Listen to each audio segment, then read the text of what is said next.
bienvenue à cette autre édition de nos séances d'études bibliques hebdomadaires. Nous remercions l'Éternel qui nous permet de nous retrouver une fois de plus dans le cadre de nos séances d'études bibliques hebdomadaires. Nous avons essayé la semaine dernière et nous allons encore essayer cette semaine. C'est vrai, vous pouvez constater le retard, c'est parce que nous avons encore à résoudre beaucoup de problèmes de coordination et également nous nous excusons pour la qualité du son parce que notre mixeur principal numérique est toujours, n'est-ce pas, en réparation et dès que tout sera prêt, vous aurez encore, n'est-ce pas, un son de qualité. Je remercie donc le Seigneur Jésus-Christ qui nous permet de nous retrouver pour méditer sur la parole de notre Créateur. Je le remercie parce qu'il a inspiré votre frère à élaborer sur le sujet des frères biologiques de Jésus-Christ. Et la semaine dernière, dans le cadre de ce sous-thème, qui fait partie d'un thème plus grand sur l'étude approfondie de l'évangile de Jean, le sous-thème des frères biologiques de Jésus.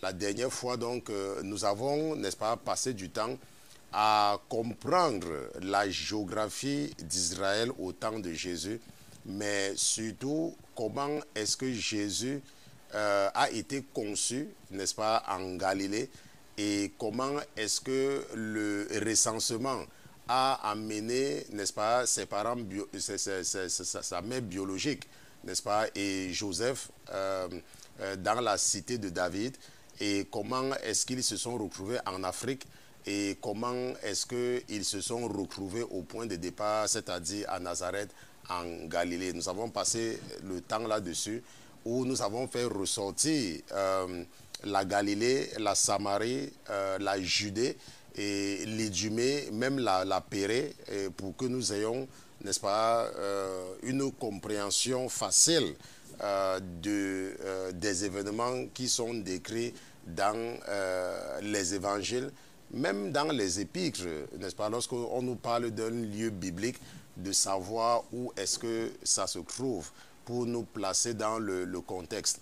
Et ce que nous allons donc faire ce soir, c'est que nous allons commencer à partir de ce soir à visiter tous les endroits que le Seigneur a visités pendant son séjour terrestre et pendant le court ministère qu'il a eu sur cette terre, un ministère qui a duré 3 ans. Et nous allons donc, n'est-ce pas, parcourir, n'est-ce pas, chaque ville, chaque bourgade.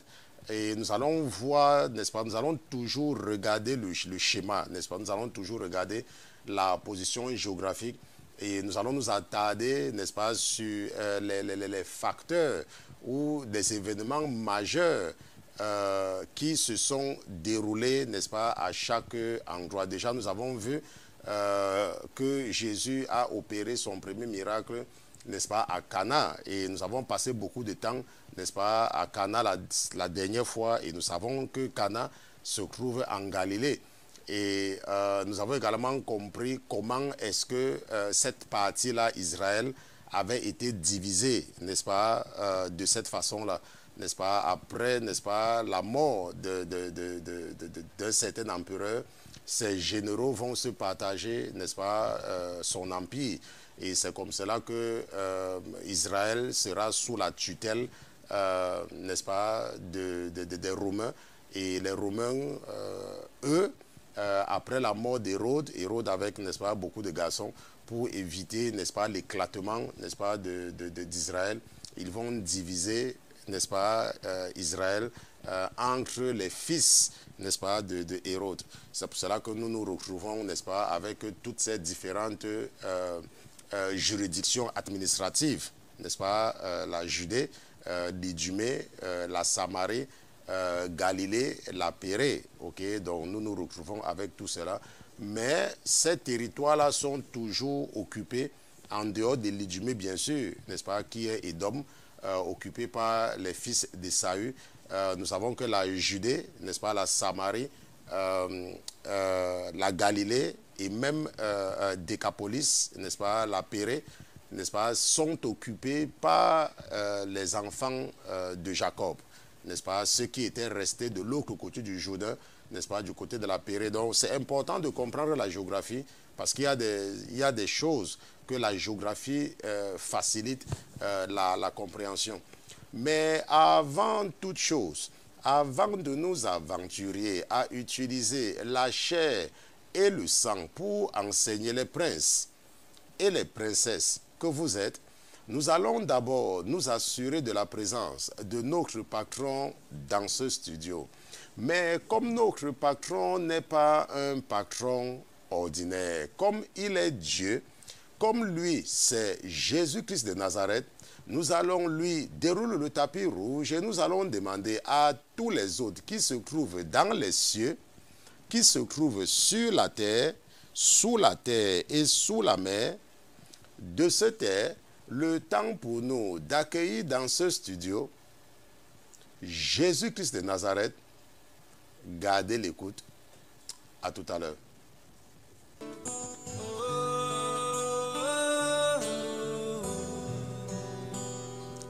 Père éternel, je te dis merci pour ta présence permanente parmi nous. Papa, je te remercie parce que tu es fidèle. Je te remercie, éternel, parce que tu trouves toujours le moyen d'attirer tes enfants à toi. Je te remercie, papa, pour la vie de mes frères et mes sœurs. Papa, je te remercie parce que tu as jugé digne qu'une loque humaine soit à ton service. Papa, je te remercie pour l'opportunité que tu nous donnes d'entendre une fois de plus de toi ce soir. Père éternel, même pendant que nous étudions la géographie d'Israël, même pendant que nous méditons sur les frères biologiques de Jésus-Christ, Papa, affermis-nous davantage dans la foi et donne-nous les outils pour résister à toute forme de tentation. Je te dis merci déjà de ce que tu as attiré tes enfants à toi ce soir. Je te dis merci déjà de ce que tu as permis que nous puissions nous retrouver ce soir. Je te dis merci, Papa, de faciliter la compréhension de mes frères et mes sœurs. Père éternel, merci pour ta présence permanente dans nos vies. Au nom de Jésus-Christ. Amen, amen, amen, amen.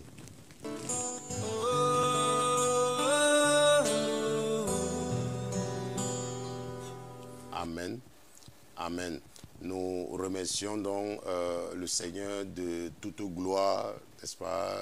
Il est le Seigneur, il est Dieu, n'est-ce pas? Et en dehors de lui, il n'y a personne d'autre. Nous allons partir rapidement. Vous savez que nous entrons en hiver ici, ici à New York, pas aux États-Unis, parce que les États-Unis, il y a les endroits où il fait toujours chaud. Okay? Mais nous sommes dans cette où nous nous trouvons. Nous avons des saisons, n'est-ce pas, comme l'hiver, n'est-ce pas, l'été, l'automne et le printemps. Et nous sommes en train d'entrer, n'est-ce pas, en hiver. Et cela vient donc avec des petits bobos, n'est-ce pas, parfois un peu de tout ici, un peu de grippe là-bas, n'est-ce pas, la voix qui souffre. Donc souffrez, n'est-ce pas, la voix, n'est-ce pas, de votre serviteur que je suis. Allons, n'est-ce pas, rapidement dans notre texte de base. Allons dans Jean chapitre 2 et nous allons lire les versets 2 à 11. Jean chapitre 2, versets 11 à 13. Amen. Et c'est ça qui nous intéresse. C'est juste, n'est-ce pas, en rappel, parce que c'est notre texte de base, n'est-ce pas, le texte qui nous a inspiré cette série d'enseignements sur les frères biologiques de Jésus. La Bible dit que Jésus fit ce premier miracle à Cana de Galilée et il manifesta sa gloire et ses disciples crurent en lui. Après cela, il descendit à Capernaum avec sa mère, ses frères et ses disciples. Et il n'y demeurait que peu de jours. Amen. Et la Bible nous dit qu'au verset 13, « Et la Pâque des Juifs était proche et Jésus monta à Jérusalem. » Donc dans ce passage, nous voyons que le Seigneur se déplace. Il ne reste pas sur place, n'est-ce pas? Il se déplace. Dans un premier temps, on nous l'introduit qu'il n'est pas à Nazareth, il est en Galilée, n'est-ce pas? Il n'est pas à Nazareth, il est en Galilée. Et par la suite, on nous dit que il est à Cana. Et après cela, on nous dit qu'il est à Capernaum. Je ne sais pas, on nous dit qu'il est à Capernaum. Et après, on nous dit qu'après cela, il devait aller à Jérusalem. Et la Bible précise, dans le verset 12, si nous regardons le verset 12, la Bible dit qu'il descendit à Capernaum avec sa mère. Ok, avec sa mère, ses frères et ses disciples. Donc ici, la parole de Dieu fait bien la différence entre les femmes qui étaient avec lui, ses frères, n'est-ce pas? Quand on parle de ses frères à lui et ses disciples. Donc la Bible fait la différence. Parce que ce que nous sommes en train de comprendre, c'est que Jésus, n'est-ce pas, avait des frères et sœurs. Nous avons vu encore cela la semaine dernière, lorsqu'il va retourner à Nazareth pour passer quelque temps. La Bible nous dit que on va dire que, mais est-ce que ce n'est pas le frère, n'est-ce pas? Est-ce que ses sœurs ne sont pas ainsi de suite, ainsi Maintenant, comme nous avons déjà fait le rappel de ce que nous avons vu la dernière fois, nous allons continuer donc aujourd'hui avec, n'est-ce pas, les lieux que le Seigneur a visités. Je pense que j'ai partagé la dernière fois avec vous ce schéma, n'est-ce pas, que nous allons voir ensemble. Donc le schéma-ci, je pense que je l'ai partagé la dernière fois avec vous, n'est-ce pas? Donc je vais encore repartager le schéma avec vous. Donc sur cette carte-ci, par exemple, nous voyons ou presque tous les endroits que le Seigneur a visités pendant son séjour, n'est-ce pas? Tous les endroits qu'il a visités. Et nous allons donc commencer aujourd'hui, n'est-ce pas, par... parce qu'il faut commencer quelque part, ok? Il faut commencer quelque part. Donc nous allons commencer et nous allons parcourir tous ces endroits-ci. Nous allons voir les différents miracles qu'il a opérés. Et lorsque nous regardons ici, par exemple, on nous parle ici, et tout au long de la Bible, on nous parle de la mer de Galilée, n'est-ce pas? Il faut toujours placer les choses dans le contexte. Parce que si nous regardons la mer, n'est-ce pas, ce qu'on appelle la mer de Galilée ici, et la mer Méditerranée, nous voyons qu'il n'y a pas de comparaison. Et en réalité, ce n'est pas la mer de Galilée, c'est le lac, n'est-ce pas? C'est un lac. La raison, c'est que à l'époque, la technologie était pas aussi avancée que maintenant. Donc, les moyens de transport ne permettaient pas aux gens de savoir que ce n'est pas aussi vaste qu'ils pensent. Okay? Donc, ce n'est pas la mer, donc c'est le lac. Mais nous allons garder le nom qui est utilisé tout au long de la Bible. Donc, regardons ensemble le premier endroit que le Seigneur a visité pendant son séjour, qui est Cana, parce que on nous parle de Cana, où le Seigneur a opéré son premier miracle, n'est-ce pas? C'était à Cana. Allons un peu dans Jean chapitre 2, et retournons un peu dans Jean chapitre 2, et voyons ce qui s'est réellement passé là-bas. Jean chapitre 2, regardons un peu à partir du verset 1. Ok, regardons à partir du verset 1. Maintenant, la Bible nous dit que 3 jours après, on faisait des noces à Cana en Galilée. Et la mère de Jésus y était. Si nous regardons sur le schéma que je viens de partager avec vous, n'est-ce pas, sur ce schéma, ça nous donne également une idée, n'est-ce pas, des différentes régions administratives qui nous intéressent. Parce que si nous regardons ici, par exemple, ici, là, nous sommes en Galilée, ici, comme vous voyez sur le schéma. Je ne sais pas pourquoi la régie ne partage pas mon écran. Ok. Ok. Donc ici, là, n'est-ce pas, nous sommes ici à... Ça, c'est la Galilée. Donc ça, c'est la région de la Galilée. Et ça, c'est des régions-ci, là. Ok. Et nous avons, n'est-ce pas, la région de Décapolis, n'est-ce pas, de l'autre côté du Jourdain. C'est important parce que nous savons que une demi-tribu de Manassé, n'est-ce pas, était restée de ce côté-là, n'est-ce pas. Même les Roubénites étaient restés de ce côté-là, même les Gadites. Donc, il y a une partie du peuple, n'est-ce pas, de ce côté du Jourdain et une autre partie du peuple de ce côté. Donc, Décapolis ne doit pas, n'est-ce pas, être négligé. Même la Pérée, n'est-ce pas, qui est ici au sud de Décapolis, de l'autre côté du Jourdain, n'est-ce pas, de la Judée, n'est-ce pas, un peu au-dessus, n'est-ce pas, nous avons également la même morte ici, là. Ok, ça c'est la même morte. Jéricho, nous connaissons tout Jéricho, nous savons que c'est à partir d'ici, là, que les enfants d'Israël vont entrer, n'est-ce pas, cette ville sera sur leur chemin. Et nous avons Jéricho ici, là. On nous parle de Béthanie. Nous avons, n'est-ce pas, tous ces endroits, nous allons partir là-bas. Mais intéressons-nous aujourd'hui, n'est-ce pas, à Cana, n'est-ce pas? Nous sommes ici à Cana, là où je montre ici, là, n'est-ce pas, Cana. Et nous voyons que Cana, c'est en Galilée. Et ce n'est pas aussi proche, n'est-ce pas, de la mer de Galilée ou le lac de Galilée, n'est-ce pas? Ce n'est pas aussi proche que ça. Mais nous savons que Jésus a grandi ici. Ok, il a grandi ici à Nazareth. Et c'est toujours à Nazareth que l'annonciation a eu lieu. L'ange Gabriel va parler à la jeune fille ici. N'est-ce pas? Que la Vierge sera enceinte et elle enfantera. Elle était ici à Nazareth. Et c'est également là-bas qu'elle avait certainement rencontré Joseph. Parce que ses premiers jours avec Joseph étaient là-bas, n'est-ce pas, à Nazareth. Et ici à Nazareth, donc, nous voyons que Nazareth est différent de Cana. Ok? Et ce que la Bible nous dit, c'est que Jésus atteint un âge où il a déjà commencé. Il n'est plus un enfant. Ok? Il n'est plus un enfant, il est maintenant un homme. Il est maintenant un adulte. Il fait déjà beaucoup de choses. Ok? Et sa famille sait, il a déjà des disciples. Ok? Il a déjà des disciples. Je ne sais pas pourquoi notre caméra, si c'est reset, Junior va régler ça des fois pour ramener ça un peu en zoom parce que ça reset. You have to zoom in. Ok. Ok, donc il va certainement faire montrer la caméra numéro 2 pendant qu'on est en train de régler ça pour que nous essayons. Caméra numéro 2. You can switch to camera number 2. Ok, ok, donc là, je pense que la vision là est bonne. Donc, ce que nous sommes en train de dire, c'est que quoi? C'est que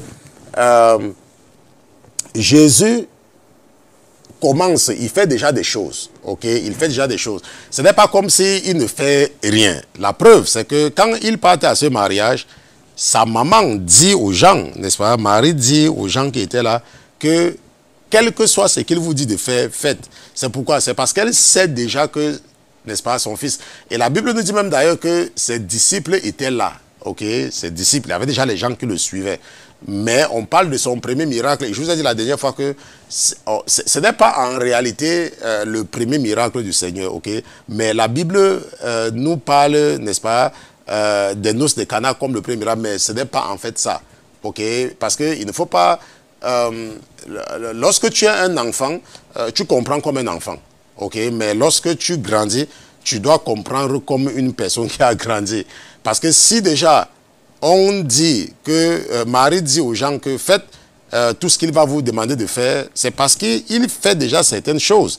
Et elle a confiance, n'est-ce pas? Elle a déjà la preuve, n'est-ce pas, qu'il opère, qu'il fait des choses extraordinaires.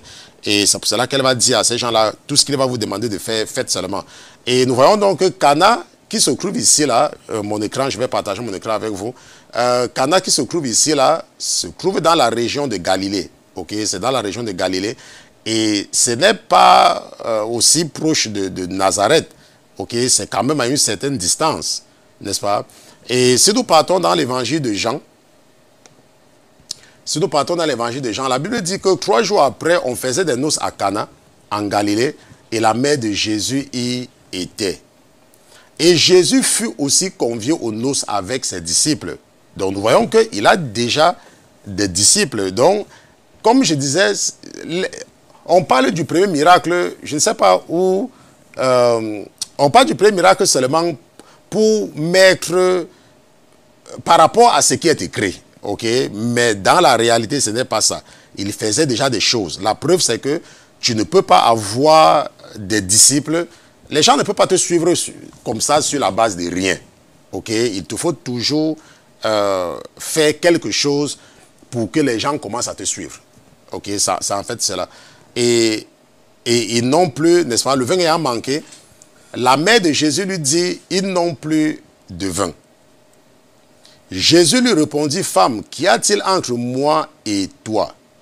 Mon heure n'est pas encore venue. Et vous voyez que même tout au long de la Bible, il faut noter que Jésus n'a jamais appelé Marie maman. Okay, il n'a jamais dit maman, il n'a jamais dit cela. Il se réfère toujours à elle, à femme. ok, il se réfère toujours à elle de cette façon.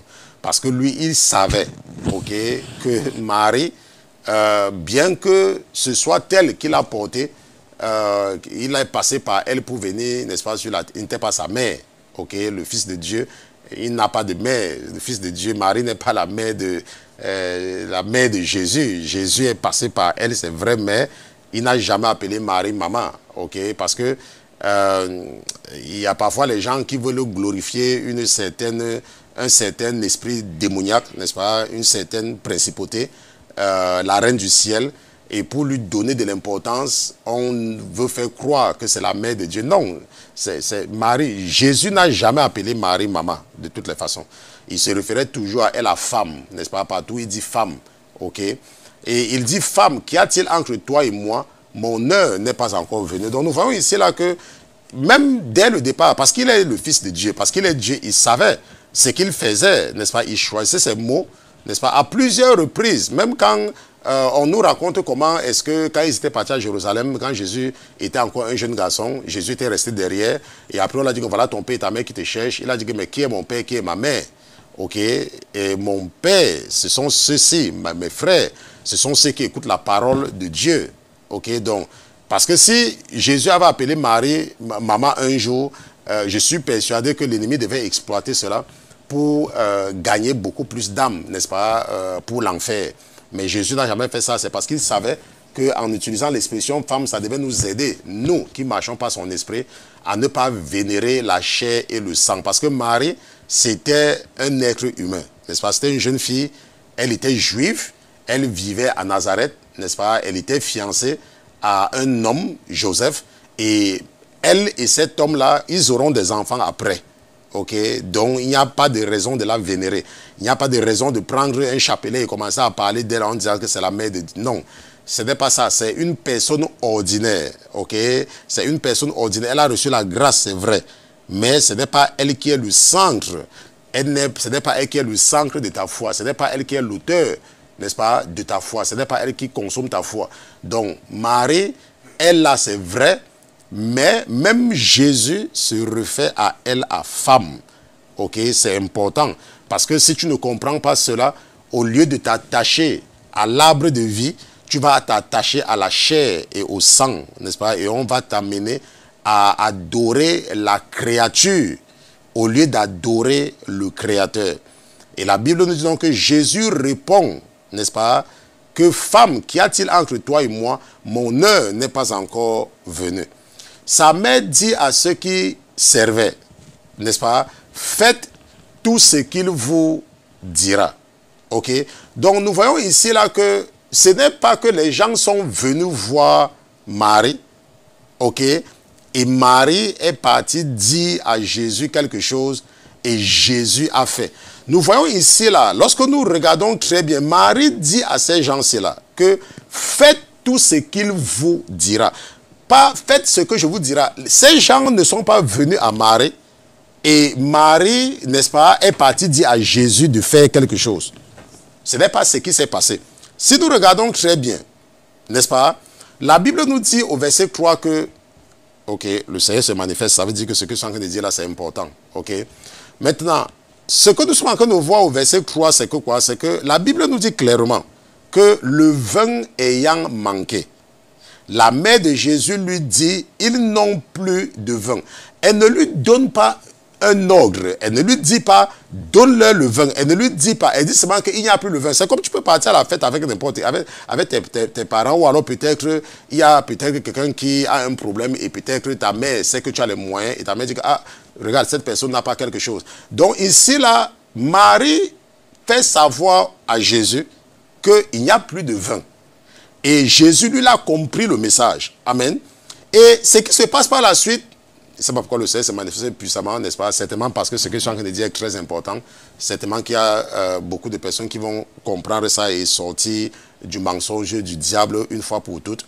Ce que nous voyons ici, c'est que Marie, la mère de Jésus, dit aux gens là, que quoi? Regardons ce qu'elle dit. Elle dit, sa mère dit à ceux qui servaient, faites ce qu'il vous dira.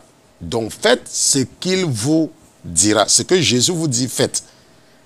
Elle ne dit pas, ces gens ne partent pas la voir pour lui dire, ah, est-ce que tu peux dire à Jésus de faire ceci pour nous? Non, à aucun moment ça ne se trouve. Il n'y a pas un schéma comme cela.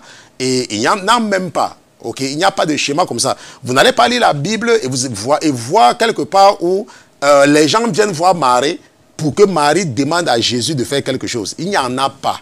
Ok? Cette religion de Babylone, n'est-ce pas, la grande Babylone, qui est l'église catholique romaine, dans la réalité, ils servent une principauté, n'est-ce pas, la reine du ciel. C'est la principauté qu'ils servent dans cette religion-là, n'est-ce pas, dans cette religion. C'est une religion babylonienne, n'est-ce pas, ce qu'on appelle la grande Babylone. Et le meilleur moyen pour eux de tromper les gens, nous allons voir, nous sommes à Cana. Si vous partez à Cana aujourd'hui, okay, si vous partez à Cana, l'endroit où Jésus a opéré ce miracle-ci, là, à Cana, aujourd'hui, si vous partez là-bas, on va vous montrer là où il avait opéré ce miracle. Et vous allez constater que, en majorité, 80% d'habitants de Cana, ce sont des musulmans. Et là-bas, là, ces musulmans, ils vendent les choses, n'est-ce pas, de Jésus, parce que c'est le commerce. On se comprend. Donc, c'est un moyen, n'est-ce pas, pour le catholicisme, moi j'appelle tout ça le satanisme romain, de tromper les gens. Ok, en leur faisant croire qu'ils peuvent s'agresser à Marie et Marie va intercéder pour eux. Non, il n'y a pas une référence. Il n'y a aucun endroit comme ça dans la Bible, ok, où Marie dit à Jésus, n'est-ce pas, où les gens partent voir Marie pour que Marie dise à Jésus de faire. Il n'y en a pas. Ok, il n'y en a vraiment pas. Maintenant donc, la Bible dit que nous allons repartir dans la Bible, n'est-ce pas? Sa mère dit à ceux qui servaient que faites tout ce qu'il vous dira. Mais qu'est-ce que Jésus t'a dit? Jésus t'a dit que un commandement nouveau que je te donne, c'est que tu dois aimer l'Éternel, ton Dieu, de tout ton cœur, de toute ton âme, et tu dois aimer ton prochain. Voilà le commandement nouveau qu'il nous donne. On se comprend. Il dit, imite-moi, n'est-ce pas? Fais comme moi, ressemble-moi. Ok, il ne dit pas autre chose. Voilà ce que Jésus nous dit. Ok, et ici là nous voyons que tout ce qu'il vous dira, n'est-ce pas, il faut faire. Jésus ne nous a pas dit, rappelez-vous, un temps il était en train de parler, il était en train de prêcher, et il prêchait tellement bien qu'il y a une femme dans la foule qui a dit, béni soit le Saint qui t'a allaité. Il dit que non. Il a réprimé la femme là immédiatement. Il a dit que non, béni soit plutôt ceux qui écoutent la parole de Dieu et qui la gardent. Ok, parce que c'est un peu comme parfois les gens aiment toujours projeter la mer, n'est-ce pas? Et tout cela a une origine. Parce que si nous regardons dans les religions animistes, et pour ceux qui sortent de l'animisme par exemple, vous allez voir qu'il y a des tribus qui aiment, qui veulent rendre la mer comme divine. Vous voyez, oh ma mère, oh ma mère, oh ma mère. Comme si le père n'existe pas. Alors que quand un enfant naît, c'est le père qui sort le matin pour aller travailler, c'est lui qui rentre, c'est lui qui fait tout, c'est lui qui fait tout la main. Mais vous allez voir que dans cette société-là, on élimine complètement le père. Pourquoi? Parce que déjà le diable est en train de préparer le terrain pour l'adoration de la reine du ciel, n'est-ce pas? Il prépare le terrain. Donc vous allez voir un enfant, oh ma mère, il n'y a que ma mère, comme si le père n'existe pas. On se comprend. Maintenant, qu'est-ce que nous voyons au verset 6? Parce que nous sommes en train de lire, n'est-ce pas, par rapport à ce premier miracle, selon la Bible, bien sûr, n'est-ce pas? La Bible nous dit que le premier miracle, oh, il y avait là 6 vaisseaux de pierre placés pour la purification des Juifs et contenant chacun 2 ou 3 mesures. Jésus leur dit, remplissez d'eau ces vaisseaux, et il les remplit jusqu'au haut. Et il leur dit, puisez-en maintenant et portez-en au chef du festin. Et ils le firent. Quand le chef du festin eut goûté l'eau changée en vin, or il ne savait pas d'où venait ce vin, mais les serviteurs qui avaient puisé l'eau le savaient, il appela l'époux. Et il lui dit, tout homme sait d'abord le bon vin, et ensuite le moins bon. Après qu'on a beaucoup bu, mais toi, tu as gardé le bon vin jusqu'à présent. Jésus fit ce premier miracle à Cana de Galilée, et il manifesta sa gloire, et ses disciples crurent en lui. Donc nous avons déjà parlé, n'est-ce pas, de cela en longueur et en largeur qu'il avait déjà des disciples. Et cela nous a amené à conclure qu'il faisait déjà des choses. Mais ici, là, la Bible dit ce premier miracle à Cana de Galilée. Maintenant, nous voyons donc ce que Jésus a fait à Cana. Ok, l'une des villes qu'il a visitées, Cana de Galilée, où il transforme l'eau ici, là, en vin. Et nous voyons qu'il ne fait pas ça avec grande pompe. Ok, ce n'est pas avec grande pompe. Il fait ça de façon simple. Il fait ça de façon ordinaire. Il fait ça de façon naturelle. Ok, il ne fait pas le bruit autour de ça. Il n'utilise pas cela pour, je ne sais pas. Il fait et puis c'est tout.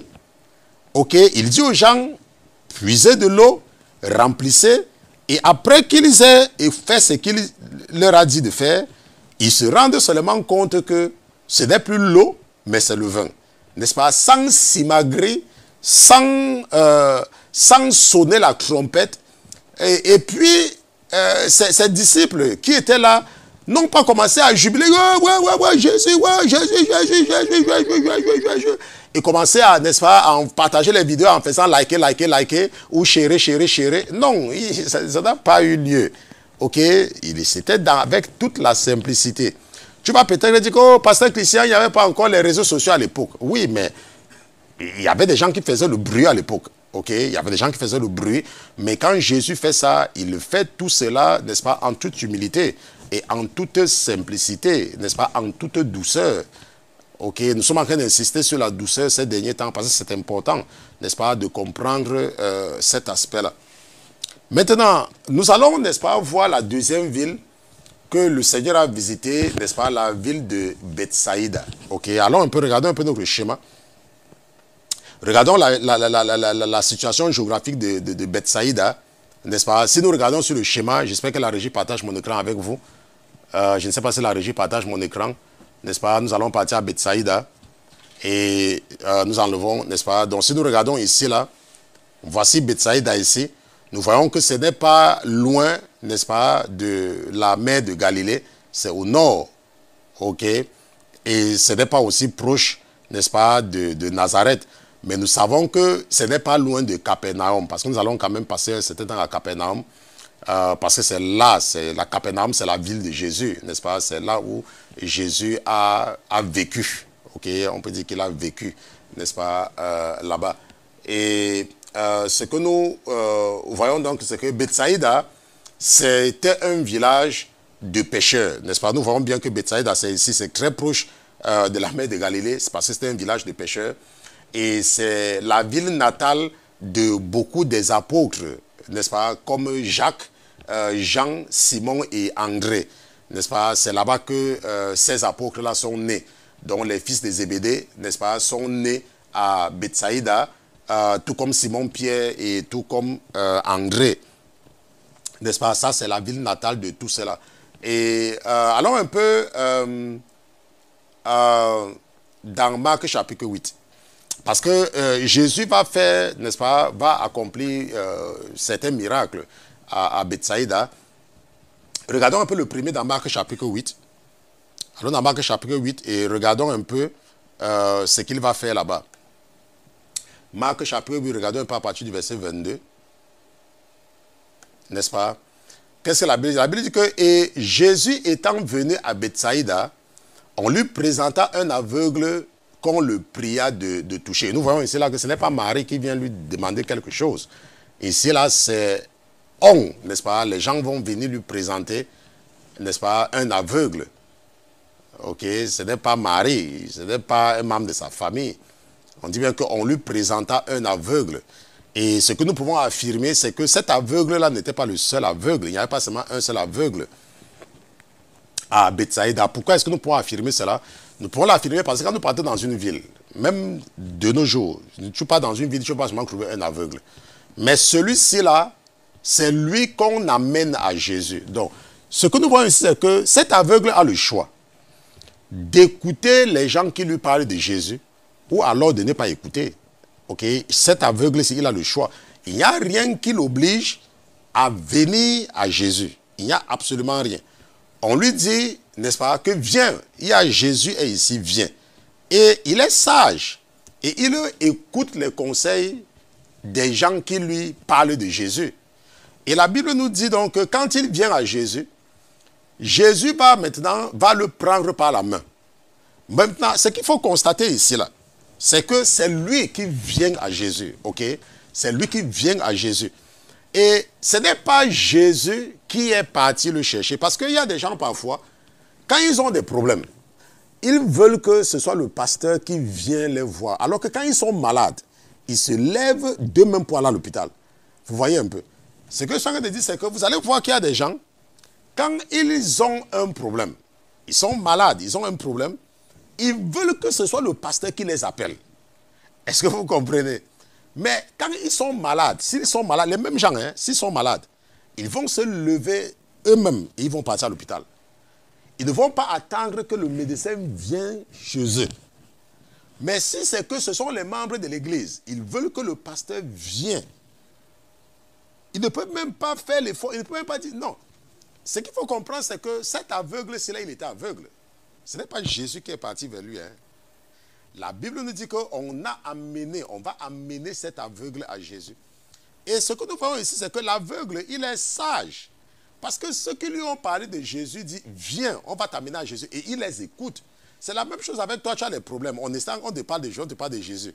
C'est à toi d'écouter ceux qui sont en train de te parler de Jésus. Parce que si tu les écoutes, tu vas venir à Jésus et tu vas recevoir ta délivrance. Tu vas recevoir, le problème dans lequel tu te trouves, n'est-ce pas, sera résolu. Mais tu dois avoir la sagesse d'écouter les gens qui te parlent. Maintenant, et la Bible dit, quand il va venir, parce que c'est lui qui vient, ce n'est pas Jésus qui va le chercher, Jésus maintenant va l'arrêter par la main. Donc nous allons encore montrer, n'est-ce pas, cette partie-là. La Bible dit qu'alors, il prit l'aveugle par la main et l'ayant mené hors du bourg. Nous voyons ici là que ils étaient où? Ils sont ici à Bethsaïda. Ok, ils sont ici à Bethsaïda et Bethsaïda c'est un village de pêcheurs qui est, n'est-ce pas, au nord de la mer de Galilée. Et la Bible nous dit que quoi? La Bible nous dit que ayant amené cet aveugle hors du bourg. Maintenant, nous pouvons voir ici là que il marche avec Jésus. Lorsque cet aveugle vient à Jésus, sa délivrance n'est pas instantanée. Jésus le prend par la main et il marche avec lui. Et il suit Jésus là où il n'y a pas les gens. Hors de toute forme de distraction. Est-ce que vous voyez un peu? Quand tu viens à Jésus, c'est important, n'est-ce pas, de comprendre cet aspect. Pourquoi? Parce que parfois, quand tu viens à Jésus, s'il se rend compte que c'est vrai, tu es venu à lui, mais c'est dans un environnement touffu. Ce qu'il va faire, c'est quoi? C'est qu'il va t'isoler, il va t'amener quelque part pour pouvoir faire quelque chose pour toi. Parce que s'il fait quelque chose pour toi dans cette atmosphère touffue, n'est-ce pas les problèmes de la famille, les problèmes des amis, les problèmes de ceci, les problèmes de cela, ça sera difficile pour toi d'écouter ce qu'il va te dire. C'est pour cela que la plupart du temps, quand nous venons à Jésus, rappelez-vous, c'est cet aveugle qui est venu à lui. Hein.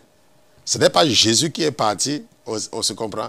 Et quand il vient donc, ils sont en ville, appelons ça la ville, parce que Bethsaïda, n'est-ce pas, à l'époque, c'était un village de pêcheurs, il y avait beaucoup d'activités là-bas.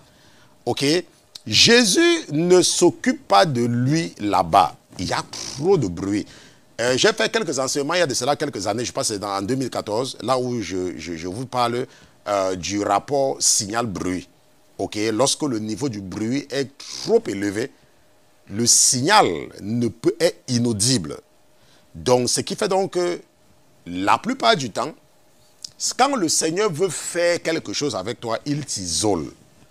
Et c'est ce qui se passe ici. Là, la Bible nous dit qu'il va prendre cet aveugle. Rappelez-vous, il ne voit pas. Il n'a pas la compréhension de la parole. Il ne comprend rien aux choses spirituelles. Ça veut dire qu'il ne voit pas, il est aveugle. Il ne voit pas autour de lui. Il ne peut pas distinguer Nous savons tous, quand nous étions dans le catholicisme, on ne comprenait rien. Tout ce qu'on savait, c'est qu'à Noël, on doit acheter les nouveaux habits. Tout ce qu'on savait, c'est qu'il y avait une période qu'on appelait la période du carême. Et on nous disait qu'il ne faut pas manger ce que tu aimes. C'est tout ce qu'on savait, mais on ne connaissait rien. On ne lisait même pas la Bible. Nous étions des aveugles, en réalité. Maintenant, quand nous sommes partis à Jésus, ok, quelqu'un nous a parlé de Jésus. Ce que Jésus fait la plupart du temps avec nous, c'est quoi? C'est qu'il nous isole, il nous amène quelque part.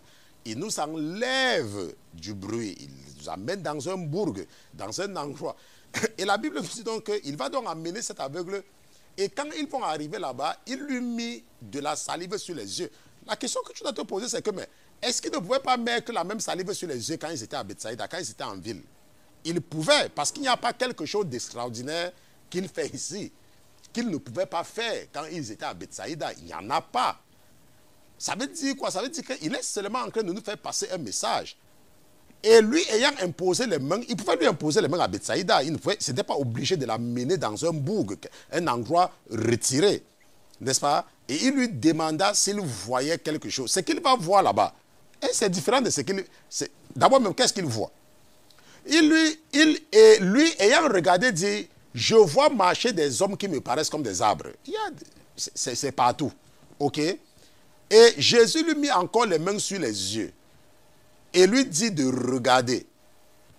Et il fut guéri et il voyait tout distinctement. Maintenant, ce que l'Esprit est en train de me faire comprendre là maintenant, c'est quoi? C'est que nous voyons ici là les différentes étapes de la délivrance de cet homme. N'est-ce pas? Nous voyons les différentes étapes. Dans un premier temps, Jésus met les mains. Et il dit, qu'est-ce que tu vois? Il dit que tu vois. Maintenant, ce que l'Esprit fait comprendre, c'est que si cet homme-ci là était au milieu des gens, ça veut dire qu'à Bethsaïda, les gens pouvaient, la réaction des gens pouvait créer le doute en lui.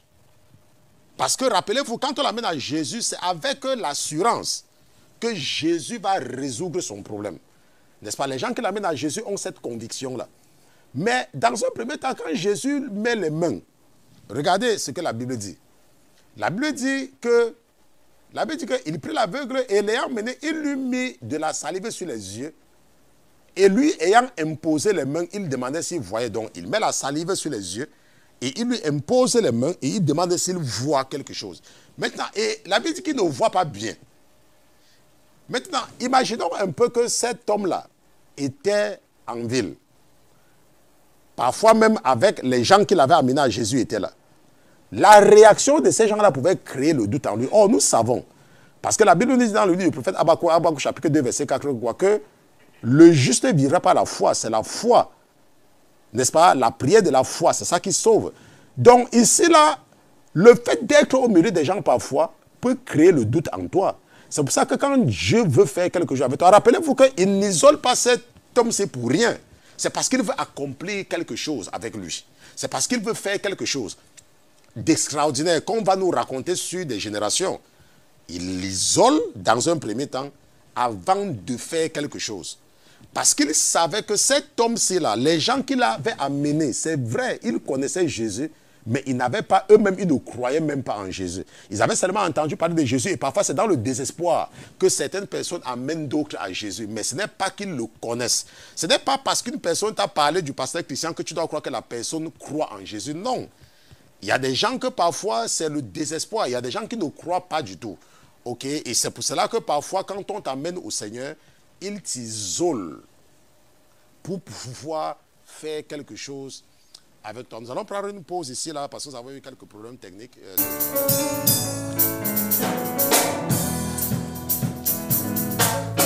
Fais de l'Éternel ta délice, il te donnera ce que ton cœur désire. Recommande ton sort à l'Éternel, mets ta confiance en lui, il agira, il agira, il agira, il agira. Vers l'Éternel tes délices, il te donnera ce que ton cœur désire. Recommande ton sort à l'Éternel, mets ta confiance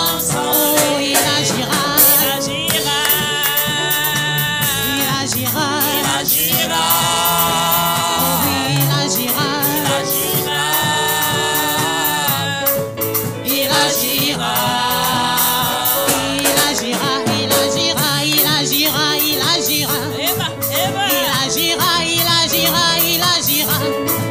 Il agira, il agira, il agira. Il agira, il agira. Il agira. Fais-lui confiance. Il agira. Lui, crois, lui. Il agira. Il agira. Il agira dans ta maison. Il agira dans ton foyer. Dans ton foyer. Il agira dans ton travail. Il agira. Il agira. Il agira. Il agira. Il agira. Fais-lui confiance. Il agira. Oui, il agira. Alléluia. Jésus-Christ agira dans ta vie, bien-aimé. Fais-lui juste confiance. Alléluia. Et crois en lui. Amen. Il agira.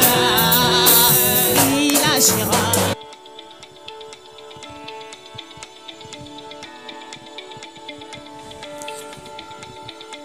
La parole de Dieu nous enseigne dans le livre des Révélations.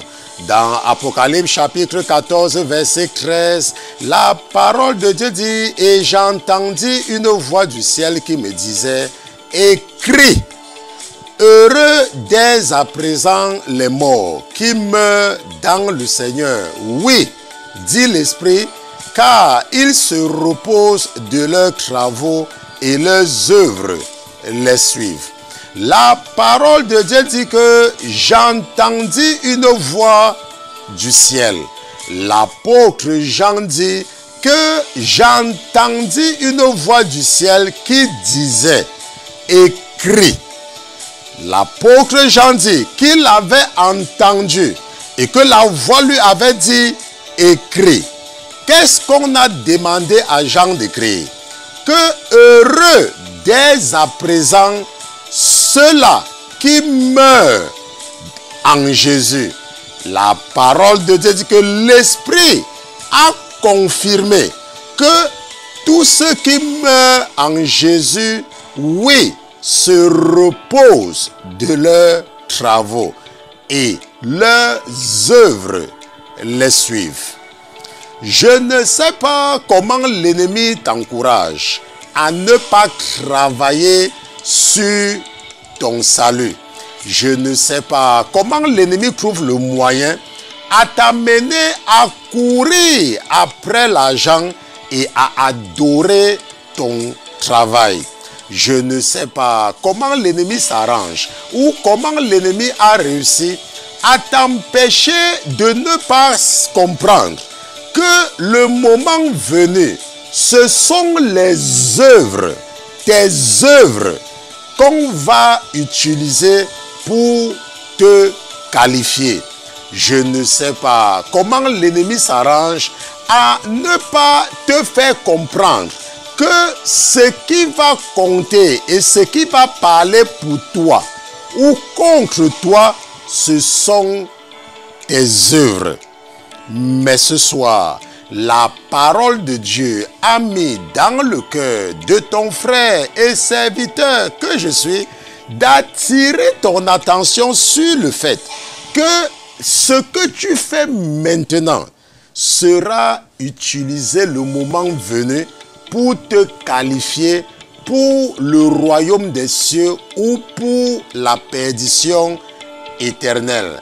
C'est donc sage pour toi de faire des bonnes œuvres parce que ces œuvres-là vont témoigner pour toi ou contre toi. Je remercie le Seigneur Jésus-Christ pour ta vie.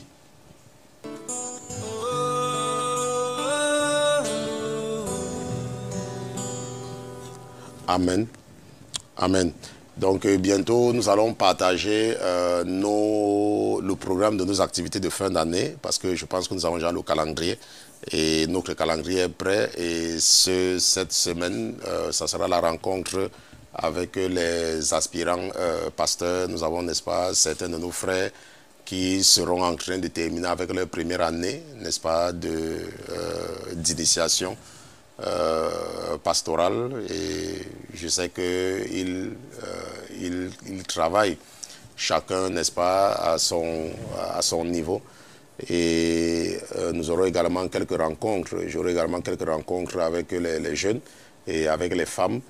Et je sais que l'équipe de communication travaille, n'est-ce pas, sur, n'est-ce pas, les affiches pour, n'est-ce pas, vous amener à savoir ce que nous allons faire au mois de décembre, n'est-ce pas. Et je peux déjà signaler que dans ce ministère, nous ne célébrons pas Noël, n'est-ce pas. Nous parlons de Noël, n'est-ce pas, dans le cadre de l'évangélisation. Mais nous savons que Jésus n'a rien à voir avec, n'est-ce pas, Noël. Mais nous sommes sages, n'est-ce pas, dans ce ministère. Mais à Noël, nous n'avons pas de service spécial parce que ça ne représente rien. Okay? Donc, il n'y a pas de service spécial. On n'a pas de service. Si Noël tombe un dimanche, ok, nous allons faire le service de dimanche parce que c'est tombé un dimanche. Mais si ce n'est pas un dimanche, on n'a rien à voir à faire. On n'a pas à faire avec cela. Et également, n'est-ce pas, la raison pour laquelle nous avons toujours un service le 31 décembre, ce n'est que pour des raisons de motivation. Ok, nous terminons une année civile et nous entrons dans une nouvelle année. Que tu le crois ou pas, c'est la réalité. Donc, tu dis que oh, c'est l'année du calendrier. Ça, c'est la réalité, c'est que à partir d'un certain jour, nous changeons. Beaucoup de choses changent. C'est pour cela que nous ne voulons pas entrer dans la nouvelle année, n'est-ce pas, comme s'il n'y avait pas ce changement-là. Et nous avons donc un service spécial et le 31, et nous aurons toujours ce service spécial. Mais le premier, par exemple, qui ne tombe pas un jour de culte, nous n'aurons pas de service le premier. Parce que le premier, n'est-ce pas, il n'y a pas quelque chose de particulier là-bas. Déjà que nous allons nous séparer déjà vers les premières heures du premier. Et si tu n'es pas loin d'ici, n'est-ce pas, de là où nous sommes, j'encourage toujours ceux qui sont à côté d'ici de toujours venir ici là, le 31 décembre, n'est-ce pas. J'ai certaines de mes filles, même à New York, c'est un conseil que je vous donne toujours. Il ne faut pas toujours attendre que le pasteur dise il faut venir. Non, il faut venir parce que nous sommes en train de faire, n'est-ce pas, de faire un passage. Et c'est important, n'est-ce pas, de venir, n'est-ce pas, entrer dans la nouvelle année avec tes frères, si tu n'es pas loin. Maintenant, si tu te trouves dans le Minnesota, le Wisconsin, tu peux dire, ok, je vais prendre mes congés pour cette période-là. Ça, c'est compréhensible, tu n'es pas obligé. Mais je parle surtout de ceux qui ne sont pas loin, n'est-ce pas, de New York, du New Jersey, n'est-ce pas, même ça te prend 1 heure de temps ou 2 heures pour arriver ici. C'est très important d'être là pour le service de la traversée. Si tu peux... tous ceux qui sont à New York doivent être là en réalité, ok, même dans le Connecticut. Mais si vous êtes, n'est-ce pas, dans le Texas ou n'importe où, là on comprend que c'est peut-être loin. Ok. Donc nous allons, n'est-ce pas, publier à partir de la semaine prochaine ou à partir de demain, n'est-ce pas, le programme des activités de fin d'année. Et je rappelle également que la fin de l'année aussi vient avec beaucoup d'activités. Le QZ biblique est là et nous recevons toujours les projets de financement. Nous bénissons le nom de l'Éternel qui nous a toujours fait atteindre notre objectif, n'est-ce pas, de cette année. Donc nous allons financer encore des projets de nos frères et sœurs en Afrique cette année et nous le bénissons pour cela. Amen. Donc avant la pause, nous étions en train de parler de Bethsaïda. Et étant à Bethsaïda, nous avons, n'est-ce pas, vu quelque chose de très intéressant. Et étant à Bethsaïda, n'est-ce pas, que Jésus pouvait, n'est-ce pas, délivrer cet aveugle en ville. Ok, mais il va le retirer, il va l'amener à côté. Donc, c'est ce qu'on appelle, n'est-ce pas, le dépouillement. Parce que quand tu viens à Jésus, ce qu'il ne faut pas oublier, c'est que tu as les habitudes de ta famille. Tu as les habitudes de la ville où tu as grandi, n'est-ce pas, les habitudes païennes, les habitudes des Égyptiens. Et le meilleur moyen de te délivrer ou alors de t'amener à voir dans le miroir, ok, c'est de t'isoler. Ce processus d'isolation ou ce processus de dépouillement est très important. Parce qu'en ce moment maintenant, tu te vois comme tu dois te voir, sans influence externe ou extérieure. Et tu peux donc apprécier le Seigneur à sa juste valeur. Amen. Amen. Maintenant, nous savons donc que Jésus, n'est-ce pas, va restaurer la vue à cet aveugle-là à Bethsaïda Allons un peu dans l'évangile de Luc. Allons un peu dans Luc chapitre 9. Regardons aussi ce que Jésus a fait à Bethsaïda. Ok. Luc chapitre 9. Allons un peu à partir du verset 10. Ok. Maintenant, la Bible dit que les apôtres étant de retour, racontaient à Jésus tout ce qu'ils avaient fait. Nous savons que Jésus les avait envoyés, n'est-ce pas, prêcher la parole et annoncer le royaume des cieux et guérir les malades, n'est-ce pas, et puis en annonçant, n'est-ce pas, guérir ceux qui devaient être guéris, tout et tout. Et la Bible dit donc que les aveugles étant de retour racontaient à Jésus tout ce qu'ils avaient fait. Les ayant pris avec lui, il se retira à l'écart, dans un lieu solitaire, près d'une ville appelée Bethsaïda. Nous voyons ici là que c'est toujours, n'est-ce pas, le même processus. Le processus de l'isolation. Parce que si on ne t'isole pas, ça sera très difficile de te faire comprendre certaines choses. Je sais qu'il y a de cela quelques années, quelqu'un avait fait des vidéos sur le pasteur Christian en disant que le pasteur Christian aime séparer les gens de leur famille parce qu'il veut les contrôler. Non. C'est une question d'esprit. C'est l'esprit.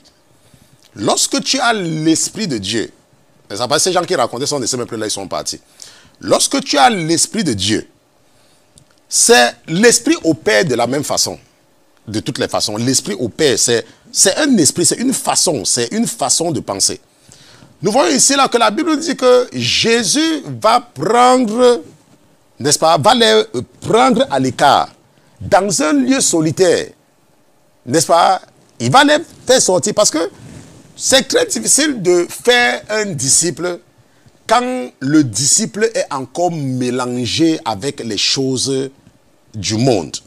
Les amis, les frères, les sœurs, la famille, tout ça, c'est vraiment très difficile. Ok? La seule chose qui peut être produite, lorsque on ne t'isole pas, lorsque tu n'es pas éloigné, c'est que tu vas demeurer un chrétien charnel. C'est quoi un chrétien charnel?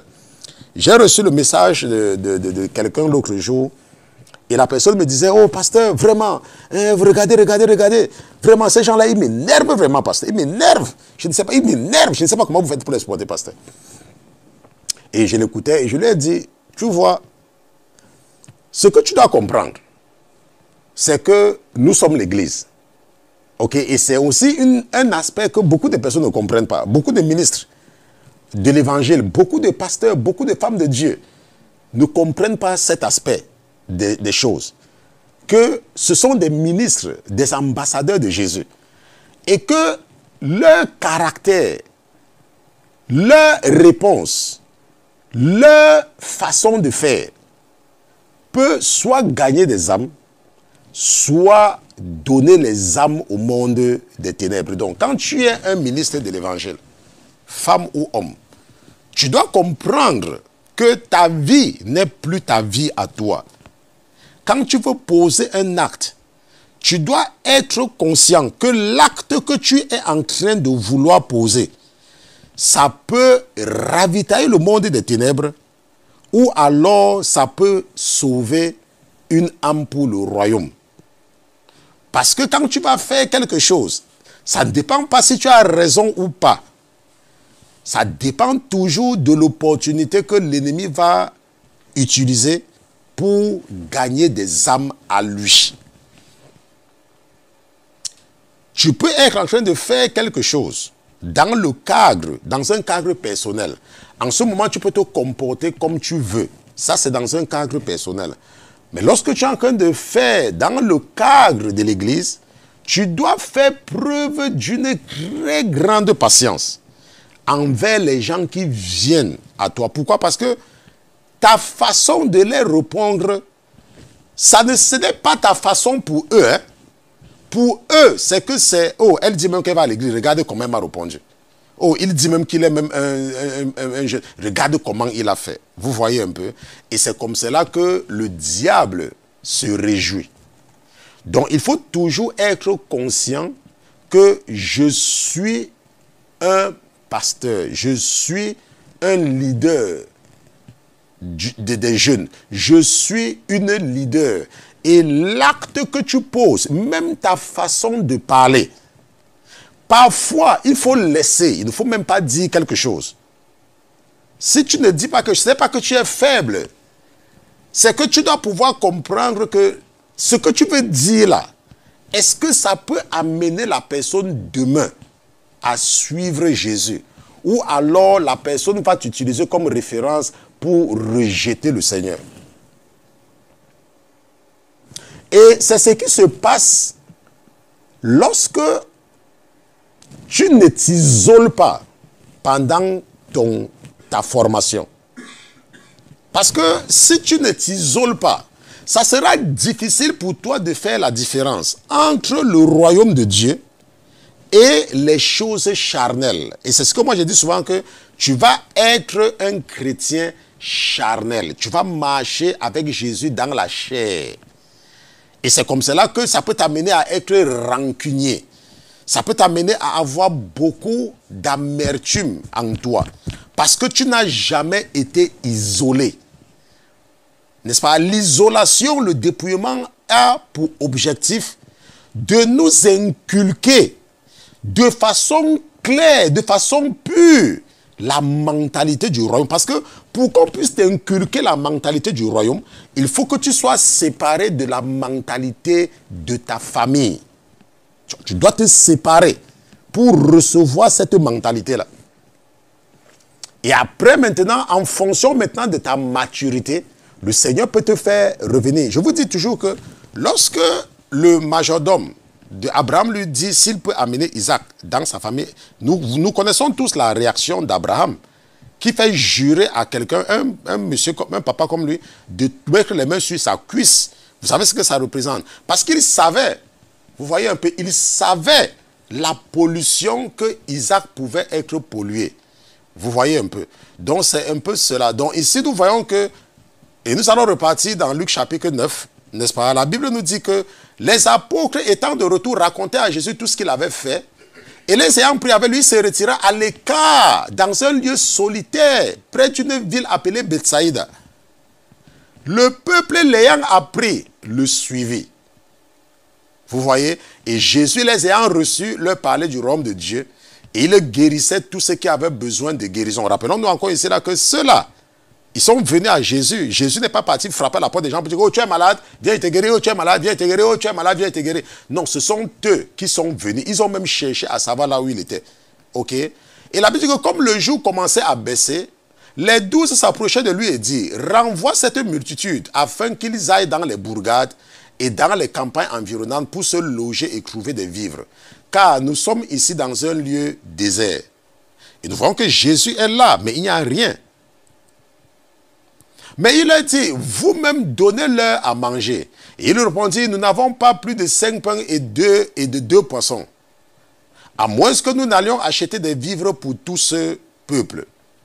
Car ils étaient environ 5000 hommes. Et il dit à ses disciples, faites-les asseoir par rangée de 50.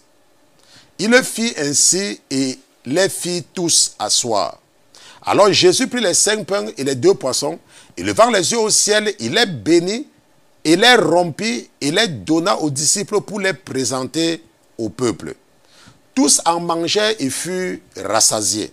Et on emporta 12 paniers pleins de morceaux qui restaient. Amen.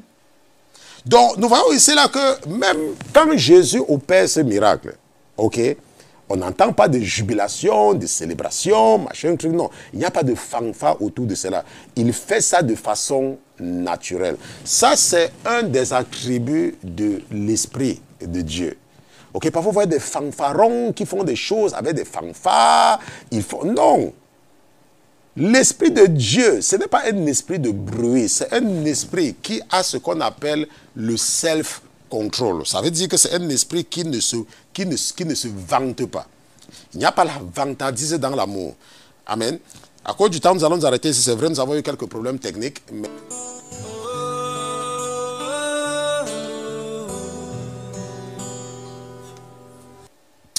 Amen. Donc, si c'est la première fois pour toi de nous écouter, nous sommes le ministère chrétien pour la vie de la sanctification. Nous sommes basés aux États-Unis.